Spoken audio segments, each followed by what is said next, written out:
புது சிருஷ்டியின் குடும்பமும் கடமைகளும். Reprint number 3393, பக்கம் 223. தலைப்பு: ஒரு நல்ல ராஜாவின் தவறு. ஆதார வசன பகுதி: 2 நாளாகமம் 19ஆம் அதிகாரம் 1 முதல் 11 வசனங்கள். நீங்கள் திடமனதாயிருந்து காரியங்களை நடத்துங்கள், உத்தமனுக்கு கர்த்தர் துணை. 2 நாளாகமம் 19ஆம் அதிகாரம் 11ஆம் வசனம். யூதாவின் சரித்திரத்தில் யோசபாத் சிறந்த ராஜாக்களில் ஒருவராக காணப்பட்டார். இவர் ஆசாவின் குமாரன் ஆவார். இப்பாடத்தில் பார்க்கப்படும் சம்பவங்கள் நடைபெற்ற காலத்தில் இவர் 20 வருஷங்கள் அரசாண்டவராக காணப்பட்டார். இவர் தன் தகப்பனாகிய ஆசாவை காட்டிலும் மிகவும் ஆற்றல் மிக்க சீர்திருத்தவாதியாக காணப்பட்டார். இவர் விக்கிரக ஆராதனை செய்யப்பட்டிருந்த தோப்புகள் அனைத்தையும் முழுமையாக அழித்து போட்டார். இவ்விஷயம் இத்தோப்புகளில் சில அழிக்கப்படாமல் காணப்படும்படியாக இவர் தகப்பனார் அனுமதித்திருந்ததை சுட்டிக்காட்டுகின்றது. இன்னுமாக இவர் தம்முடைய ராஜ்யம் எங்கும் உண்மை தெய்வ வணக்கத்தை ஸ்தாபித்தார் மற்றும் எல்லா விதத்திலும் நீதிக்காய் வைராக்கியம் கொண்டிருந்தார். இவரை குறித்து பதிவானது மிகவும் அனுகூலமான வெளிச்சத்தில் இவரது ஆளுகையை எடுத்து காட்டுகின்றது. இவர் பேராசையின் காரணமாக தவற்றிற்குள் விழுந்தார். 10 கோத்திரங்களாகிய இஸ்ரவேலின் மீது காணப்பட்ட ஆகாப் மற்றும் ஏசபேலின் மகளோடு இவர் தன் குமாரனுக்கு திருமண ஒப்பந்தம் பண்ணிக்கொண்டார். இந்த ஒன்றிணைதலின் வாயிலாக இறுதியில் இந்த 2 தேசத்தாரும் தன் குமாரனின் கீழ் மறுபடியுமாய் ஒன்றாக இணைந்து கொள்ளுவார்கள் என்பது இவரது ஆசையாக காணப்பட்டது என்பதில் ஐயமில்லை. அந்தோ பரிதாபம்! எத்தனை நல்ல புருஷர்களும் நல்ல ஸ்திரீகளும் பேராசையினாலும் வேகத்தினாலும் பாதிப்புக்குள்ளாகியுள்ளனர். பிள்ளைகளுடைய உண்மையான சந்தோஷம் மற்றும் ஆவிக்குரிய வளமையை விட பிள்ளைகளுடைய பூமிக்குரிய வளமைகள் குறித்து அதிகம் சிந்திப்பவர்களாக எத்தனை பெற்றோர்கள் காணப்படுகின்றனர். இத்தகைய பெற்றோர்கள் எவ்வளவு நல்லவர்களாகவும் சிறந்தவர்களாகவும் உயர் நோக்கமுடையவர்களாகவும் காணப்பட்டாலும் கூட இம்மாதிரியான காரியங்களிலுள்ள இவர்களது நடத்தையானது இவர்கள் தேவனிடத்தில் கொண்டிருக்கும் விசுவாசமின்மையை சுட்டிக்காட்டுகின்றதாய் இருக்கிறது, அல்லது அவரது ஏற்பாடுகளுக்கு உண்மையாய் இணங்கி செயல்பட்டால் அது மற்ற அனைத்தை காட்டிலும் மகா ஆசீர்வாதத்தை கொண்டு வரும் என்று உணராமல் இவர்கள் அவர் சித்தத்திற்கு கீழ்ப்படிந்து ஒப்பு கொடுக்காததை சுட்டிக்காட்டுகின்றதாய் இருக்கின்றது. தீமையுடன் கூட்டணி என்பது அபாயகரமானதாகும் எனும் துணை தலைப்பின் கீழ் காணலாம். இஸ்ரவேலின் ராஜ குடும்பத்தினரோடு கலப்பு திருமணம் பண்ணிடுவதற்கு வழிநடத்தின பேராசையானது 2 ராஜ குடும்பங்களுக்கிடையே ஐக்கியமும் தோழமையும் ஏற்படுவதற்கும் வழிநடத்தினதாய் இருந்தது. மேலும் இதன் விளைவு எதிர்பார்க்கப்பட்டது போல பொல்லாப்பானதாகவே காணப்பட்டது. ஆகாத சம்பாஷணைகள் நல்லொழுக்கங்களை கெடுக்கும் என்று அப்போஸ்தலன் கூறுகின்றார். ஒருமுறை மகன் ஒருவன் தன் தாயிடம் தன் அயலகத்தார் மத்தியிலுள்ள சில சிறுவர்களுடன் விளையாடிடுவதற்கு தன்னை அவள் அனுமதித்திடவில்லை என்று கேட்டான். அச்சிறுவர்களுடைய செல்வாக்கானது அவன் மீது தீமைக்கு ஏதுவானதாய் காணப்படும் என்று அஞ்சுவதாக அத்தாய் பதிலளித்தாள். அச்சிறுவர்களின் மாதிரியானது தன் மீது சாதகமற்ற செல்வாக்கினை கொண்டிருக்கும் என்பதை விட தன்னுடைய நல் உதாரணமானது அயலகத்தார் மத்தியில் காணப்படும் அச்சிறுவர்கள் மீது நல் தாக்கம் கொண்டிருக்குமே என்று ஏன் அவள் எதிர்பார்த்திடவில்லை என்று கேட்டான். தனது கருத்தினை விவரிக்கும்படியாக தனக்கு சுத்தமான தண்ணீர் உள்ள டம்ளர் ஒன்றையும் மை உள்ள குப்பியையும் பேனாவையும் கொண்டு வரும்படியாக தன் குமாரனிடத்தில் கேட்டுக்கொண்டாள். அவன் இவைகளை கொண்டு வந்த போது மையில் ஒரு துளியை தண்ணீர் உள்ள டம்ளரில் போடும்படியாக கூறினாள். அவனும் செய்தான்.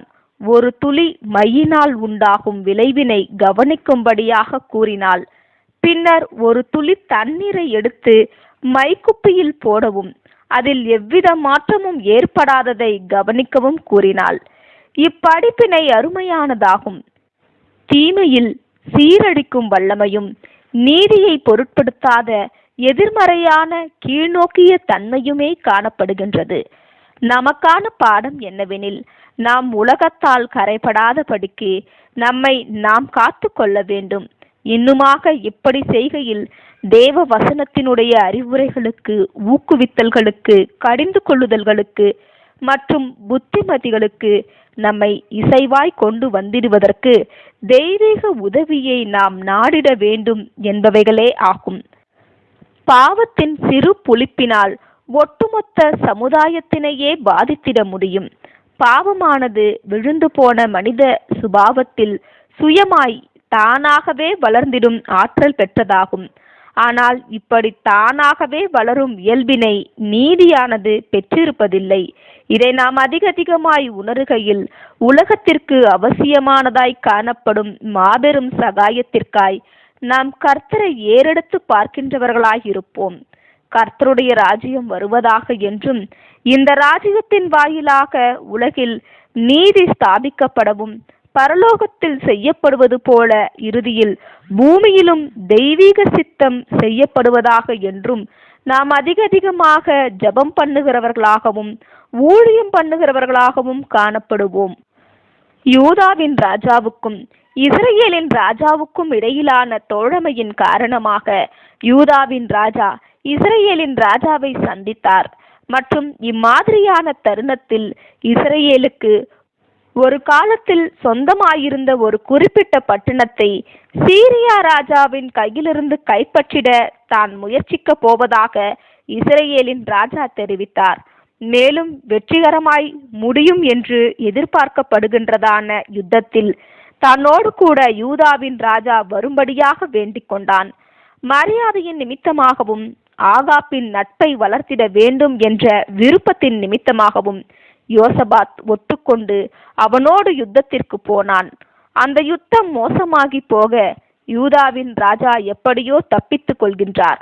யூதாவின் ராஜா யுத்தத்திலிருந்து திரும்பி வருகையில் கர்த்தர் தீர்க்கதரிசியாகிய யெகூ மூலமாய் கூறினதாவது: துன்மார்க்கனுக்கு துணை நின்று கர்த்தரை பகைக்கிறவர்களை நீர் நேசிக்கலாமா? இது நிமித்தம் கர்த்தருடைய கடுங்கோபம் உம்மேல் வர இருந்தது. 2 நாளாகமம் 19ஆம் அதிகாரம் 2ஆம் வசனம்.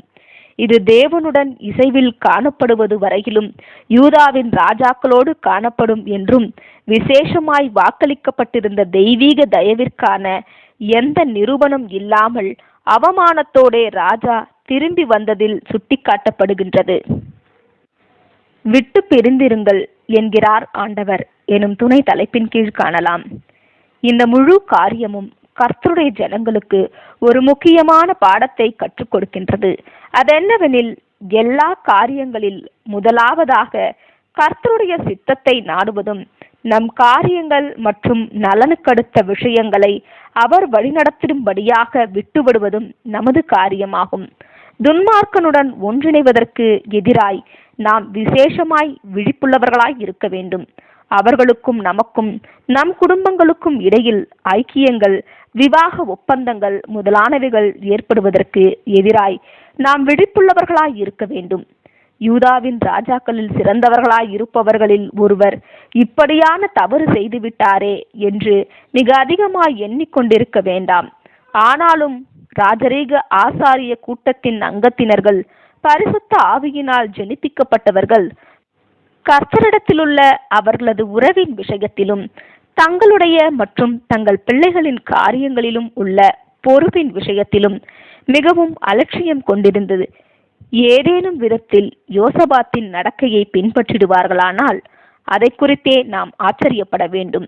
ஏனெனில் இப்படியாக தங்கள் காரியங்களையும் தங்களுடைய பிள்ளைகளின் காரியங்களையும் வழிநடத்திடும் விஷயத்தினை தங்கள் சொந்த கைகளில் எடுத்துக்கொள்ள முயற்சித்து இவ்விஷயத்தில் கர்த்தரை புறக்கணிப்பவர்களாய் இருப்பவர்கள் அநேகர் இருக்கின்றனர் என்பதை நாங்கள் நன்கு அறிவோம்.